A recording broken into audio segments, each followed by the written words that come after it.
In the busy world of Roman religion, with all its many gods and goddesses and all its temples, shrines and altars, it may seem that religious life was a giant free-for-all, a kind of sacred pick and mix with little coherence or overarching system.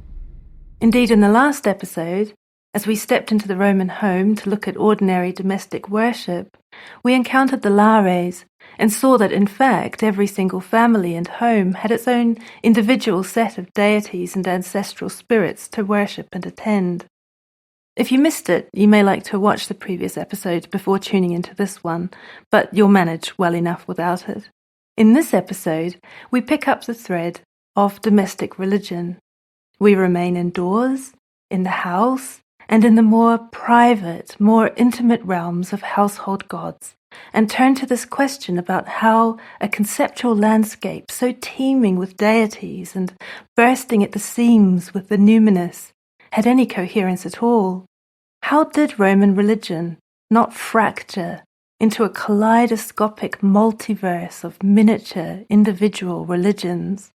One answer lies in how Rome as a state liked to imagine and present itself, that is, as one giant household. The idea is that what happened in miniature in the home happened also on the monumental public stage of state ritual.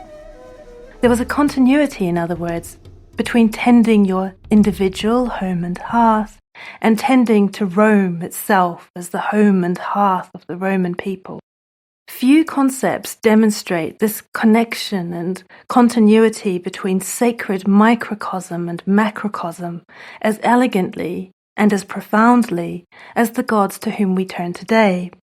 Gods who often receive no more attention than a brief aside and a sentence or two that lumps them in with worship of the Lares. And yet these were gods with a profound pull on the heartstrings.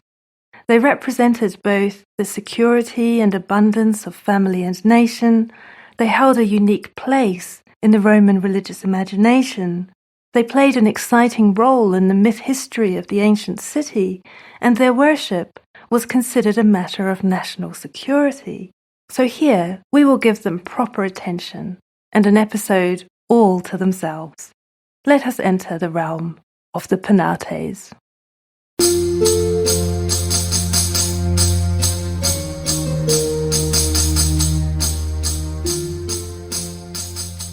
The Penates are often called gods of the pantry. If you've heard of them, you've probably heard them mentioned in the same breath as the Lares, and that's because classical authors often paired them and mentioned them together as the Lares and Penates. Sometimes they seem to be confused, conflated, or even interchangeable, but that's mostly just because they were both so fundamental to the concept of home. In Latin literature, returning to one's Penates meant returning to one's household and comfort. But while they were often mentioned together in this way, they were both mentioned, Lares and Penates, precisely because they were not the same thing. Unlike the Lares, which could be individual but over time usually appeared in pairs, the Penates were always conceived of as a pair. But who was this divine pair? And what, exactly, did they represent? Their name is derived from the Latin paenus, which means provisions, food, the stock of a household, and hence their designation as the gods of the pantry. And although it may sound like a cute and amusing idea to have gods in your kitchen cupboard, their role was clearly a vital and fundamental one. Gods who guard the pantry are gods who ensure the abundance and full bellies of the inhabitants of the home. In their simplest form, then, they were the divine keepers of the household provisions.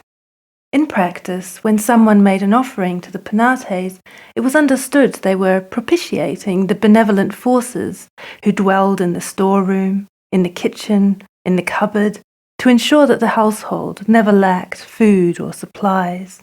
Their worship may, at times, have been combined with the Lares, and it seems images may have been placed on the lararium, that domestic altar which we looked at last week, but it seems that images weren't necessary to feel their presence and to acknowledge them. They were in the very hearth of the house. Naturally enough, in the domestic cult, the Penates was shown particular reverence at mealtimes. Offerings were made to them by casting libations of wine and a small portion of every meal directly into the hearth. The Roman satirist Martial gives us a glimpse of the Penates eating as the householders eat, while he considers preparing a wild boar with which he has been gifted, only to ostentatiously end up pretending he had simpler tastes. And there's always a lot going on beneath the surface of Roman satire, but here we can simply enjoy the vision of the feast and the Penates' presence in the kitchen. A wild boar, a devourer of Tuscan acorns and heavy with the fruit of many an oak, second in fame only to the monster of Aetolia, a boar, which my friend Dexter pierced with glittering spear, lies an envied prey for my kitchen fire. Let my Penates fatten and exude with the pleasing steam, and my kitchen, festily adorned, blaze with a whole mountain of felled wood. But my cook will consume a vast heap of pepper, and will have to add Falernian wine to the mysterious sauce. No, return to your master, ruinous wild boar. My kitchen fire is not for such as you. I hunger for less costly delicacies. So here the Penates at the kitchen fire have a refined palate and seem quite well disposed towards decadence. Falernian wine was the very best and a national favourite, and pepper in those days was an exotic and expensive luxury. So I like this vision of fat, happy Penates soaking up the kitchen steam. But more seriously, the connection between the Penates and the hearth runs deep, and I want to tease this out to show you just how profoundly their relationship with the fiery heart of every home manifested not only in domestic practices, but in public practices too, and in the topography of the city and the very conceptualization of the fiery heart of Rome. In fact, if I were to have paired the Penates with another deity, I wouldn't have taken the usual route of discussing the Lares and Penates together anyway. Rather, I'd have made the episode about the Penates and Vesta. The Penates are better understood in the context of the sacred hearth and in relationship to Vesta, the great goddess of the hearth, whose temple in the Roman Forum was Rome's own symbolic hearth. The eternal flame of Rome itself was maintained here, tended by those celebrated virgin priestesses, the Vestal Virgins. In fact, the word Penus, from which the Penates derived their name and which I translated a moment ago as pantry or food and provisions, also means innermost part or sanctuary. And it's a term used specifically for the Temple of Vesta, where the Penus Vestae was like the Holy of Holies in the temple. It was the innermost sanctuary, kept private and shrouded, closed off with a screen, for all but a festival once a year. Access to this inner sanctum was strictly controlled. But what was kept in here, so vigilantly guarded? To find the answer, and to better understand the real force and resonance of the Penates, we need to understand this relationship to Vesta. And to do that, we need to travel back into imaginary time, into the myths and legends of Rome. We have encountered the hero Aeneas a few times now in this series, as he first arrives on Italian shores and walks around the future site of Rome. This time, to understand the Penates, we need to rewind even further, to the catalyst for Aeneas' labours and long journey. We must go all the way back to Troy. Gleaming Troy, the great walled city of Homeric epic, with its high gates and glistening towers, that resplendent Trojan stronghold. It has resisted the Greek onslaught for 10 long years. 10 years ago now, those Greek invaders landed on Trojan shores, demanding the return of Helen, their beloved beauty, queen of Sparta, who had eloped due to the wiles of Aphrodite, leaving her husband and country for the Trojan prince, Paris. For 10 years there have been hard-fought battles and sieges and constant warfare. Troy and its mighty walls have held out. But we arrive at that great city in its hour of tragedy and devastation. The infamous Trojan horse has been brought within the city walls, and with it, in its creaking wooden belly, came the crack Greek troops who poured out into the city streets under cover of darkness and heralded the city's doom. Troy has been torched. There is slaughter and mayhem in the streets. The lofty towers of King Priam's city are toppling in a blaze. People are screaming as they flee attacking Greeks or falling burning rafters. In amongst the chaos, we find Aeneas, a Trojan hero. Aeneas has played a minor role in the Iliad, the Greek epic of the Trojan War, but he has destiny. And this is where the Aeneid, the great Roman epic, picks up and continues the story. Aeneas is to lead a party of fugitives from the flames of Troy, first to safety and then on to a new beginning in a new, as yet unknown, homeland far away. His destiny is to found a new nation, phoenix-like, from the ashes of Troy, a nation that will in time grow in size and grandeur, eclipsing all others, and one day it will rule the world. Well known, and to the delight of ancient Roman listeners, that unknown land was Italy, and the superlative city destined to rise there was Rome.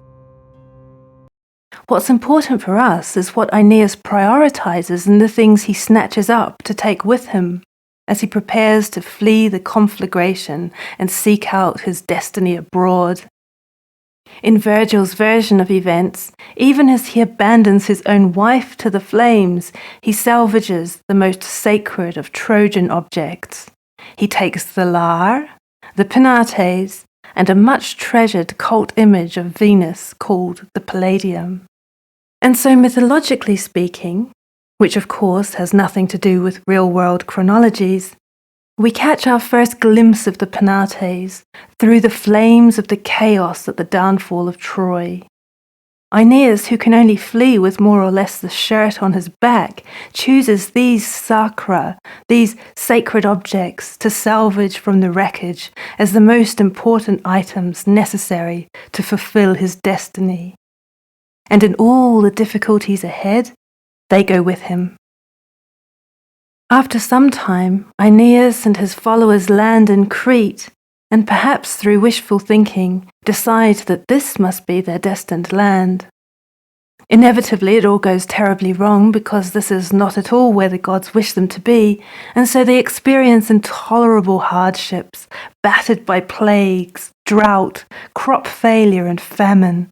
And just at the point where it seems like all is lost, Aeneas is visited in a dream by the Penates. So dreams in the ancient world weren't thought to be the random rumblings of the subconscious mind.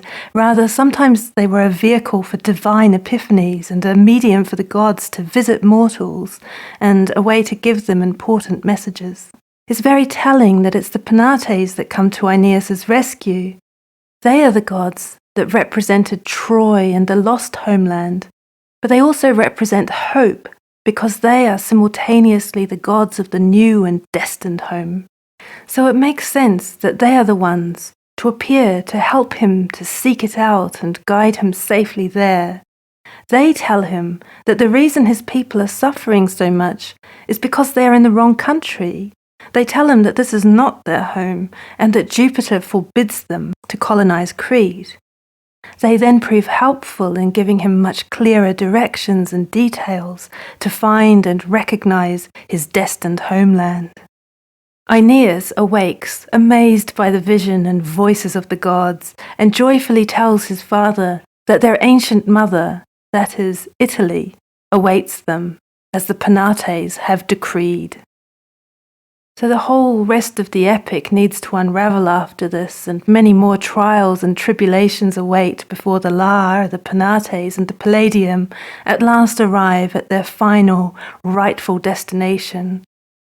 But you can see from the Roman point of view how compelling it was to hear these tales of adventure, waiting in suspense all the while for these sacred objects, these sacra, to arrive home, as it were, safely. And there's a strange idea embedded there that these foreign objects were coming home. It's the same strangeness as identifying the founder of your nation as a Trojan foreigner, and therefore identifying with the losing side of the Trojan War at the hands of the Greeks. On the one hand, however, this allowed Rome access to the great epic cycles of Troy, positioning themselves within that myth history, while at the same time differentiating themselves from the Greeks. On the other hand, the turns of history and fate then seemed to work out justice when Rome did eventually conquer and annex Greece. So it's a matter of no great clarity and a great deal of debate quite when and where the idea took root that some people of Italy had Trojan ancestry. There was a heroine of Aeneas at Lavinium. A heroine is a tomb of a hero, and Lavinium was an ancient Latin town about 20 miles from Rome that was said by locals to have been founded by Aeneas. Archaeology has proven this to be a very ancient site indeed, and it's quite recently opened up to the public. I hope to visit this summer. But the earliest Latin evidence we have for this connection of Lavinium to the Trojans, however, comes with the historian Quintus Fabius Pictor in the 3rd century BCE. So it's not particularly late, but it's not so very early either. But however it started, and whatever socio-political situation the myth was originally meant to address, the result was that by the time of our written sources, the idea was very entrenched that the Lar, the Penates, and the Palladium were some of Rome's most ancient, most sacred, and most precious objects. And where were they kept? These are the sacra, kept closely guarded in the inner sanctum of the Temple of Vesta. Just as they had been wrested from the flames of Troy, now they accompanied and secured the eternal flame of Rome. And we can see the centrality of the Penates now to the inner sanctum of Vesta, even in the very name of that Holy of Holies, the Penus Vestae. So whatever the historicity, you can see that the Penates were invested with an importance and gravitas far beyond the domestic realm of pantries and kitchen cupboards. The connection of the domestic Penates to the hearth at home had the same resonance as the public Penates, the Penates Publici, to the sacred hearth at the centre of Rome. Just as they once watched over the Trojan hearth fires, these guardian deities were now protecting the Roman state. The Vestal Virgins, some of the most revered religious figures in Rome, can therefore be seen as priestesses, not only of Vesta, but also of the Penates, since tending the eternal flame inherently included caring for its sacred hearth gods. Certainly when Romans spoke of preserving the Penates, they meant both the personal act of safeguarding one's own home and the larger duty of protecting the city and state itself. In its early history, whenever the city was in danger, the Vestals would flee with the Penates and other sacred objects to keep them safe. Their survival would ensure the continuity and resilience of the city. The most famous such incident was in 386 BCE, when under attack by the Gauls. The Vestals fled with their sacred objects, and a passer-by rescued them by hurrying them out of town to safety in a wagon. By preserving the Penates, the Vestals and whoever aided them were honoured as preserving the safety of the state. Cicero, in his speeches, often metaphorically equated the stability and security of the state with the Penates, just as Ovid, miserable in exile, lamented his deserted Penates. And yet, despite all these efforts, Disaster still befell them. The historian Tacitus lists in his annals all the many terrible losses of a fire that destroyed vast swaths of the city in 64 CE.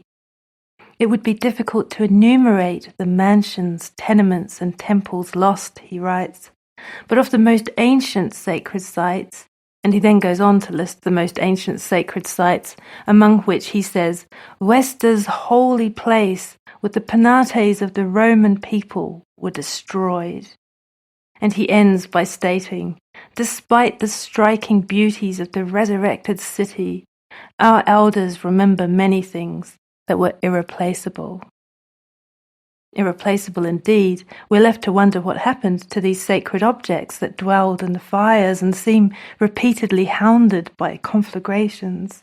There was another major rebuild of the temple after another major fire in 191 CE under the Emperor Commodus, so they were potentially repeatedly destroyed. But nevertheless, there was continuity in worship, whatever the status of those supposedly original sacred objects. And there was fierce debate about who the two penates actually were, with various twins suggested, from the mystery cults of Samothrace to the divine twins Castor and Pollux, or even Neptune and Apollo who had built the walls of Troy. But mostly what all the different theories show is that the penates, rather than humble pantry spirits, invited grand interpretation. And in everyday practice, such nuances may have mattered little. What mattered was that the penates embodied the soul of the nation. There was a temple to the public penates on the Velia, a little hill not far away on the other side of the Forum, and presumably this was more accessible than the closely guarded altar of Vesta, and it was a place where people could freely go to worship and leave offerings. So in terms of the question of coherence with which we began, we can see that the penates exemplified a continuum in the Roman religious experience, and the continuity of Rome itself was tendered at the fires of countless hearths. In the leap from microcosm to macrocosm, we can see now the close connection between home and Rome. A Roman family in a modest dwelling might scatter a bit of flour or wine to its penates each day, believing these fiery beings kept their children fed and safe, just as before tasting his wine, the paterfamilias of a grand house would pour a few drops as thanks into the fire for the penates. At the same time, each family knew that the great hearth in the Temple of Vesta was similarly being tended by Rome's most sacred virgins, and the penates there were attending the very same thing on a grand scale, feeding and guarding the life of the people and the city. From the smoky kitchens of rustic farmsteads to the marbled sanctuary of the Vestals, the penates symbolized the idea that the home is sacrosanct, and by extension, that Rome itself, the great home of its people, was under divine guardianship. In terms of our series, these gods are very much in the shadows of Olympus, in that they didn't have Greek counterparts at all. They were very Roman, geographically and ideologically, even if they were imagined to have been brought there from abroad. And like all the gods in our series, despite their importance and prevalence, they don't feature in our general imaginings of the Roman religious landscape. They didn't command thunderbolts or oceans, but by governing and protecting the store cupboard and the hearth, they quietly underpinned the entire fabric of Roman life. So in sum, the story of the penates is the story of Rome told in miniature, from the blazing ruins of Troy to the new hearth in the Roman heartland. In the form of the penates, Aeneas literally carried forward the flame of civilization. And as both protectors of the abundance of an individual home and the divine guarantors of the entire populace's security and flourishing, from pantry to empire, by their grace, Rome would stand.